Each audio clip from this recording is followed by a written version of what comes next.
Nanindigan ng Department of Foreign Affairs na malaking tulong ang state at working visits ni Pangulong Ferdinand Marcos Jr. upang mapalakas ang pakikipag-ugnayan at pamumuhunan sa Pilipinas ng ibang mga bansa. Ayon kay Department of Foreign Affairs Assistant Secretary Maria Elena Algabre, malaking tulong ang international engagement ni PBBM upang masuportahan ang kanyang development agenda para sa bansa.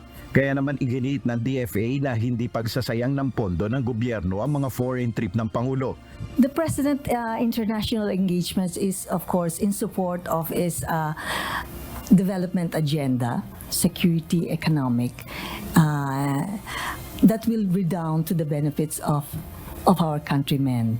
And for Germany and the Czech Republic, the visit will focus, as we have said earlier, in strengthening partnership with like-minded countries in Europe, especially the promotion of a rules-based international order. Ito ang tugon ng DFA sa mga bumabatikos at kumukwestiyon sa madalas na pagbiyahe abroad ni PBBM. Sa susunod na linggo, nakatakda muling bumiyaya ang Pangulo para sa isang state at working visit sa Germany at Czech Republic. Pero bago ito, kamakailan lamang ay 2 beses ring bumiyahe ang Pangulo sa Australia. Sa darating na March 12 hanggang 13, nasa Germany si PBBM para sa isang working visit. Habang sa March 14 at 15 naman ay pupunta ito ng Czech Republic para naman sa isang state visit. Layo ng pagbisita ng Pangulo na palakasin ang bilateral relations at kooperasyon ng Pilipinas sa 2 European countries. May mga pipirmahang kasunduan sa pagitan ng Pilipinas at Germany pagdating sa pagpapalakas ng maritime sector pero sa bahagi ng komersyo o pagninegosyo. This is more on the commercial side. So it's facilitating the movement of maritime trade.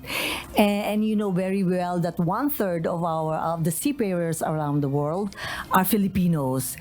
And a robust shipping industry in the Philippines and in worldwide will be good for the employment of seafarers, Filipino seafarers.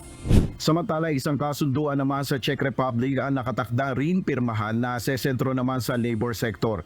Partikular na rito ang ligtas na pagmamigrate, mapangalagaan ng karapatan at kapakanan ng mga Pilipinong manggagawa sa kanilang bansa. The Czech Republic has expressed its interest to encourage more Filipinos to participate in the labor market. In fact, they have announced a yearly quota for Filipinos starting this May of 10,000 Filipinos who may enter the Czech Republic for work. Pag-aaralan din ng pamahalaan na magkaroon ng pag-uusap pagdating sa defense. Inaasahan dadalo din ng Pangulo sa Business Forum kasama ang mga kilalang business leaders. Dito i-highlight ng Presidente ang oportunidad ng pamumuhunan ng German at Czech Republic companies sa Pilipinas. Nel Maribuho, UNTV News and Rescue. Diyos ang aming sandigan, serbisyo publiko ang aming pinahalagahan.